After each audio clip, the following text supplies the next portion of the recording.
Bonjour à tous et à toutes, je suis Lorraine, coach de vie et d'aisance orale pour votre vie personnelle et professionnelle. J'aimerais cette fois vous parler de la souffrance et j'aimerais faire naître un sentiment de gratitude finalement envers la souffrance. Alors la question c'est comment?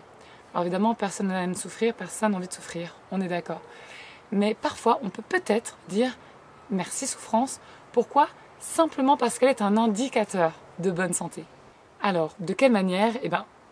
On le sait que la souffrance peut être un indicateur de bonne santé psychique et même physique.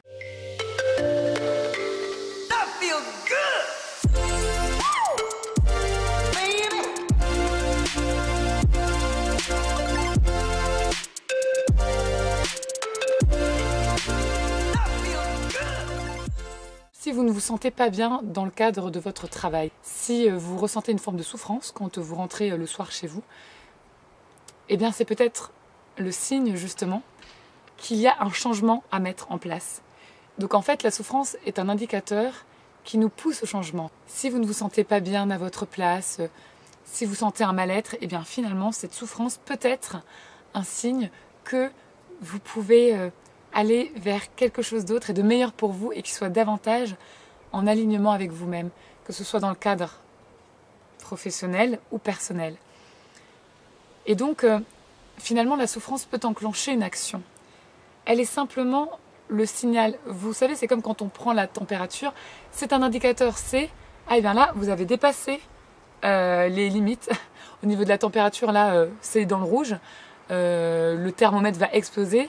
Vous n'êtes plus dans quelque chose de bon pour vous. Évidemment que le but, c'est que cette souffrance ne devienne pas intense. C'est pourquoi il est important que vous puissiez la reconnaître et non pas la nier, non pas faire comme si elle n'existait pas, mais la reconnaître justement pour ne pas que cette souffrance grandisse et pour ne pas qu'elle aille encore plus loin, pour ne pas qu'elle vous envahisse.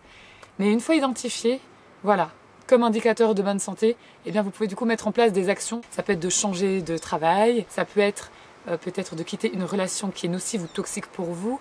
Et évidemment, la souffrance, on le sait, est aussi un indicateur de bonne santé physique. Heureusement qu'il y a la souffrance. Par exemple, si vous vous mettez sous une douche trop chaude pour vous, vous allez ressentir une forme de souffrance. Ça va vous brûler ou ça va...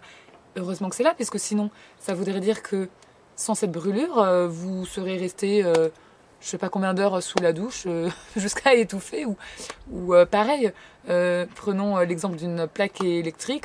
Si vous mettez votre main dessus et que vous ne sentiez jamais de souffrance, finalement vous finirez par avoir la main complètement brûlée sans même vous en rendre compte et vous auriez une main en moins. Enfin, vous êtes d'accord que là on peut se dire merci souffrance finalement. Quelqu'un fait du roller, il tombe sur son coude, il s'écorche le coude, évidemment sa douleur sera le signe qui ne s'est pas assez protégé. Peut-être que la prochaine fois, du coup, il y mettra des coudières pour pouvoir faire du roller en toute sécurité. En fait, nous réagissons finalement comme la nature. Nous faisons partie de cette nature. Si une plante est fanée et qu'on voit qu'elle est abîmée, ça peut être parce qu'elle est en manque de soleil ou en manque d'eau. C'est le signe qu'elle est en manque de quelque chose. Pareil pour nous, êtres humains. Si vous souffrez, que ce soit psychiquement ou physiquement, c'est tout simplement le signe que vous êtes peut-être en manque de quelque chose, que vous avez un besoin qui n'est pas comblé, un besoin vital, puisque vous avez des besoins dans votre vie. Alors, il y a la pyramide de Maslow pour ceux qui connaissent, à part des besoins primaires, vitaux tels que boire, manger, pour aller jusqu'aux besoins de réalisation de soi-même. Et puis ça passe par le besoin d'appartenance, de sécurité, un petit peu en dessous. La souffrance peut être le signe qu'un de ces besoins-là n'est pas comblé. Et je répète, ce sont des besoins vitaux.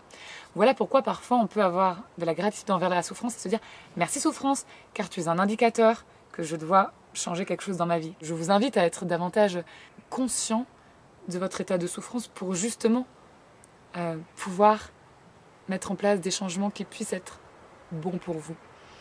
Donc finalement, n'ayons pas peur de la souffrance, acceptons-la et voyons-la comme un allié plutôt que de la voir comme un ennemi, voyons-la comme un indicateur de bonne santé.